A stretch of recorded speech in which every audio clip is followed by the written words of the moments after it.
कहीं न कहीं आरएसएस निगम पार्षद से नाराज है, तभी तो नारेबाजी किया, क्योंकि क्षेत्र में अतिक्रमण ज़्यादा हो रहा है।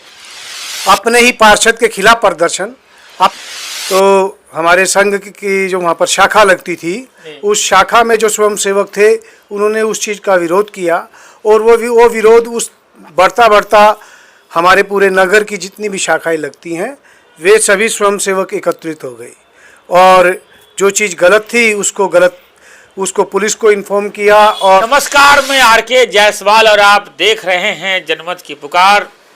एक ऐसे मामला लेकर आया हूँ आप लोगों के बीच में, जो आप लोग पिछले दिनों फेसबुक सोशल मीडिया पर आपने वो वीडियो देखा होगा कि आरएसएस शाखा के जो लोग होते हैं, आरएसएस के जो शाखा के जो लोग होते हैं, वो थाने पर जाकर प्रदर्शन कर रहे थे, वंदे मातरम कर रहे थे, भारत माता की जय का जयकारे लगा रहे थे।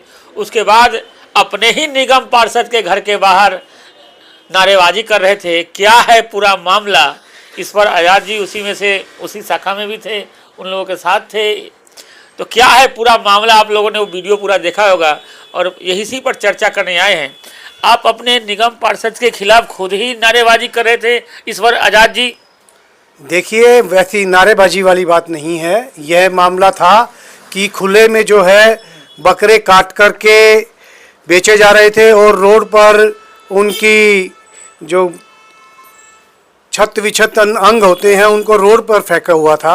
उस चीज़ को लेकर के समाज के कुछ व्यक्तियों ने विरोध किया कि ऐसा नहीं होना चाहिए। तो आरएसएस जो है समाज का एक हिस्सा है, समाज सेवा के लिए हिस्सा है। तो हमारे संघ की जो वहाँ पर शाखा लगती थी, उस शाखा में जो स्वयंसेवक थे उन्होंने उस चीज़ का विरोध किया और वो विरोध उस बढ़ता हमारे पूरे नगर की जितनी भी शाखाएं लगती हैं वे सभी स्वयंसेवक एकत्रित हो गए और जो चीज़ गलत थी उसको पुलिस को इन्फॉर्म किया और संबंधित सिविक एजेंसी जैसे कि जो कि नगर निगम के तहत आती हैं ये सब कार्रवाई, तो उसको इन्फॉर्म किया। और जैसा आपने कहा कि अपने ही पार्षद के खिलाफ प्रदर्शन, अपने ही पार्षद के खिलाफ प्रदर्शन नहीं था ये। अपने ही पार्षद को ये बताना कि भाई अपने जो उससे संबंधित समस्या है उसको बताने के लिए भी तो जाएंगे ही ना, चाहे वो अपना हो और चाहे वो दूसरी पार्टी का हो। और रही बात आरएसएस की, तो वो यह है कि स्वयंसेवी संगठन है, दुनिया का सबसे बड़ा संगठन है और हम इस चीज़ को लेकर के काम नहीं करते कि ये हमारा पार्षद है या ये हमारा क्या नाम है भाई है या ये हमारा वो है। हमारा मूल उद्देश्य जो है समाज के अंदर सुधार करना और राष्ट्रवादी विचारधारा का संचार करना है। और इसके लिए दिल्ली में भी अभी आपने देखा होगा कि हमारा झंडेवालान पे संघ कार्यालय का बहुत बड़े भवन का निर्माण हुआ है और विदेश से भी हर साल लगभग 200 से 250 जो बच्चे हैं वो आरएसएस के ऊपर पीएचडी करते हैं कि आरएसएस कैसे काम करता है, आरएसएस है क्या। तो आरएसएस का काम यही समाज सेवा का ही काम है, समाज के प्रति हम उत्तरदायी हैं और उसको लेकर के चाहे कोई भी हो उसके पास जाना, बताना और उनको अपनी समस्याओं के प्रति आश्वस्त करवाना भी तो हमारा काम है। कहीं न कहीं आरएसएस निगम पार्षद से नाराज है, तभी तो नारेबाजी किया, क्योंकि क्षेत्र में अतिक्रमण ज़्यादा हो रहा है, अवैध मीट वगैरह की दुकानें ज़्यादा चल रही है, जिसका आप लोग विरोध करते रहें। हाँ, लेकिन अब आप देखिए कि एक पिछले 10 दिन के अंदर अतिक्रमण की भी जो स्थिति थी वो भी 90% से ज़्यादा ठीक हो चुकी है। इसमें आपके नगर निगम न किसी निगम पार्षद का योगदान है, उसमें तो स्थानीय जो आईडब्ल्यूए के लोग हैं वो 60-70-100 लोग वो जाकर डेली विनती करते हैं दुकानदारों से कि आप ऊपर लगा लो, नीचे न लगाओ। इसमें आपका नहीं, उसके अंदर मेरा और उसका संगठन की बात नहीं है, उसमें भी हमारे संगठन के ही व्यक्ति हैं। आप जाइए, निरंतर उनके साथ बैठक होती है, उस काम को लेकर के चर्चा होती है, कितनी प्रगति हो गई है और क्या सुधार की गुंजाइश है। और मैंने आपको बताया ना किस सिविक एजेंसी, क्योंकि अब भारतीय जनता पार्टी के कार्यकर्ताओं के ऊपर, मैं भारतीय जनता पार्टी के विधायक और पार्षद के ऊपर ही नहीं, भारतीय जनता पार्टी के कार्यकर्ताओं के ऊपर भी इस चीज़ को लेकर के दबाव है कि समाज के अंदर या क्षेत्र के अंदर कोई भी दिक्कत है तो वो उसको लेकर के तुरंत एक्शन की जो स्थिति आ गई है। ऐसा क्या पहले 10 साल पहले आप देखा था क्या? यह स्थिति तो 5 साल से चली आ रही थी, लेकिन कुछ चीजें क्या होती थी। नेताजी आप ही तो जब चुनाव में वोट मांगने गए थे उनके लिए तो बोलते थे कि रेहड़ी पटरी बंद कर दूंगा, ये लिंटर विंटर का जो समस्या है सब खत्म हो जाएगी। समस्या दूर हुई क्या? रेहड़ी पटरी, आप कोई शब्द मेरे मुंह में नहीं डाल सकते।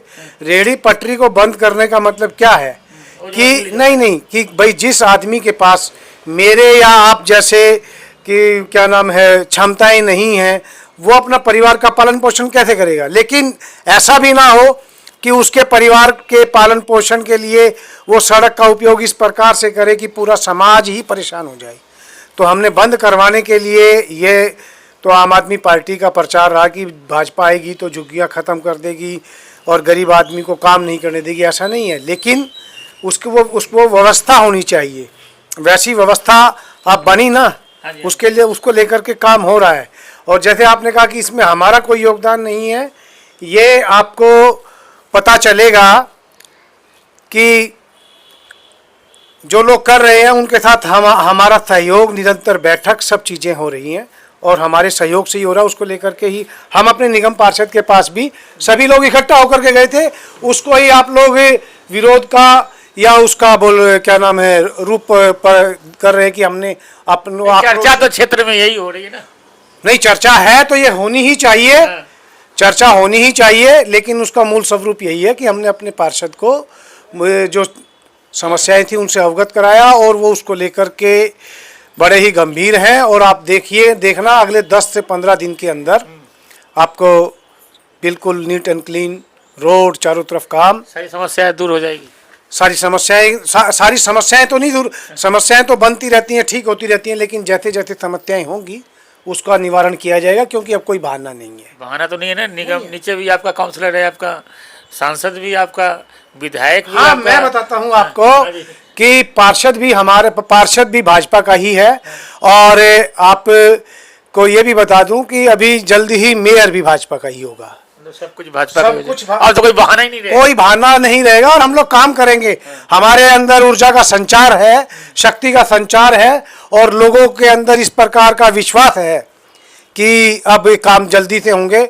और चारों तरफ आप देख भी रहे होंगे कि बदलाव तो जरूर है, वरना यही रोड थे, यही जाम था, यही सब चीज़ थी। तो आप देखना, बहुत अच्छा काम भारतीय जनता पार्टी का कार्यकर्ता, भारतीय जनता पार्टी के निगम पार्षद, भारतीय जनता पार्टी के विधायक, भारतीय जनता पार्टी की मेयर, भारतीय जनता पार्टी की मुख्यमंत्री, भारतीय जनता पार्टी के प्रधानमंत्री और सब लोग दिल्ली को एक विश्व स्तर की राजधानी बना देंगे।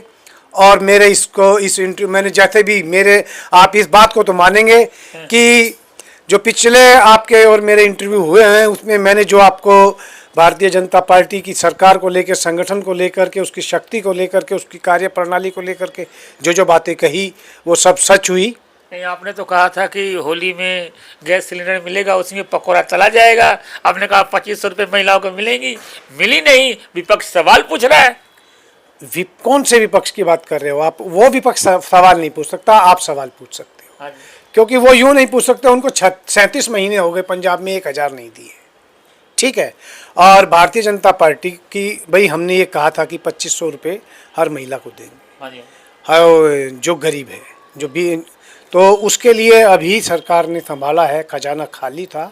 और हमारी मुख्यमंत्री, हमारे पदाधिकारी प्रतिदिन यह कहते हैं। आप एक विधायक से हमारी बातचीत हो रही तो कह रहे हैं कि दिल्ली में रोहिंग्या और बांग्लादेशी ज़्यादा है तो उसको छटनी हो जाएगी, उसकी बात शुरू करेंगे। ये कैसा बयान है? ये तो हमने पहले भी मैंने भी कहा था ये बात कि जो रोहिंग्या और बांग्लादेशी हैं उनको छोड़ करके दिल्ली की जो भी सुविधाएं हैं सरकार के द्वारा गरीब व्यक्तियों को दी जाने वाली वो देंगे। क्योंकि पहला अधिकार मेरे भारतवासी का है जो गरीब है, चाहे वो कोई भी है।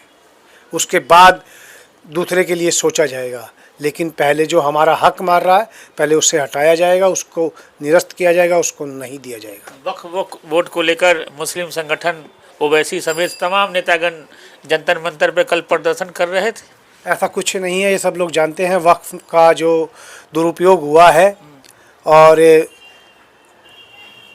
मुस्लिम समाज भी का भी कोई एक वंचित व्यक्ति ऐसा नहीं है जिसको जो ये कह दे कि वक्फ के कारण उसके जीवन में सुधार आया है। ये सिर्फ भ्रष्टाचार की और तुष्टीकरण की राजनीति थी, वही कही जा रही थी, वैसा कुछ नहीं है। तो हमारे साथ बात कर रहे थे ईश्वर आज़ाद जी। मिलते हैं किसी और खबरों के साथ। नमस्कार। अगर आपने हमारा अभी तक चैनल सब्सक्राइब नहीं किया है तो कृपया चैनल सब्सक्राइब कर लें, लाइक करें, शेयर करें, कमेंट करें। तो मिलते हैं फिर किसी और खबरों के साथ। नमस्कार।